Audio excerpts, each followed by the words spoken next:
All right, guys, tonight we're going to talk a little bit about brush sanitation and keeping our brushes and our sponges clean so that we're not adding more bacteria to our face. It is recommended that we clean our dirty, yucky brushes and sponges. Brushes at least once a week, sponges preferably after every use. So we wet our sponges to use our foundation anyway. So potentially just wash it right before you're getting ready to use it each time to keep bacteria from building up and living inside our sponges. And we have, with our Blendiful, our little mesh baggie where you can pop it in there after you've washed it and it'll dry without getting extra bacteria added onto it. I have fallen in love with our Come Clean brush and sponge cleaner. It has 6 ingredients in it. The major ingredients are coconut oil and palm oil, and it's just kind of a miracle worker. I will do a little demonstration and let you see how quick and easy it is to get our brushes clean, and then we will squeeze out any excess water so that it doesn't soak up into the glue of the bristles and deteriorate your brushes quicker. And then that is simple as that. So if you can work this into your routine weekly, getting your brushes and sponges clean, it will be a lot better for your skin. Start with a clean foundation and your skin will look flawless, all right? So I'm gonna turn you down to the sink now, okay? If I can do this without busting my phone. All right. Okay, so it's as simple as we're gonna take the lid off of the Come Clean, and it just lives in here. So we're just gonna utilize it in its container here.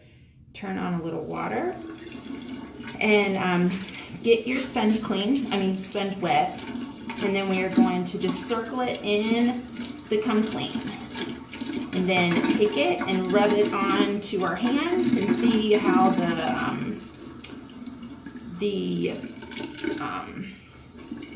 makeup is just kind of coming right off of it, and then give it a good scrub there. And that is a pretty daggone clean brush. We'll do the tip now where I use for concealer. See, it takes no time at all. That way we're keeping hygiene is super important with our brushes, because we don't want bacteria to build up inside and us not know that we are adding it back onto our skin with our makeup. All right, once you have your brush or your sponge all clean, give it a good squeeze. Check and make sure that you don't have makeup coming out from the water in your fingers, and then just pop it into its little house. And that one is set. And then for the brushes, you do a similar thing. Get them a little damp. You don't want to oversaturate them with water. Swirl them around in the Come Clean. And then on your hand, see how it foams up really well?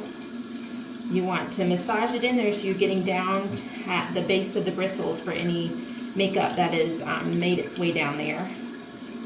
And then rinse. That water's getting a little hot. And the next super important thing is getting all of the water out.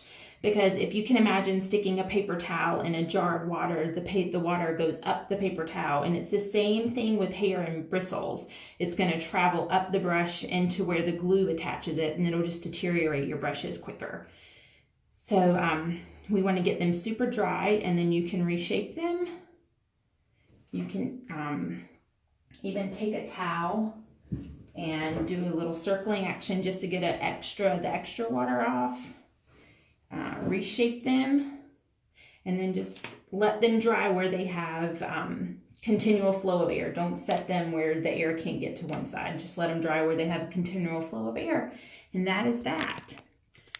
That is super easy if we can just get that added into, I can't get my camera back right. Get that added back into our routine. As I said, brushes once a week, and then our Blenderfuls, if we can do these every time we use them. It's a 2-second added process, but it's gonna save your skin a lot of irritation and aggravation with the added bacteria. And hopefully we will have some clean tools. Thanks for watching.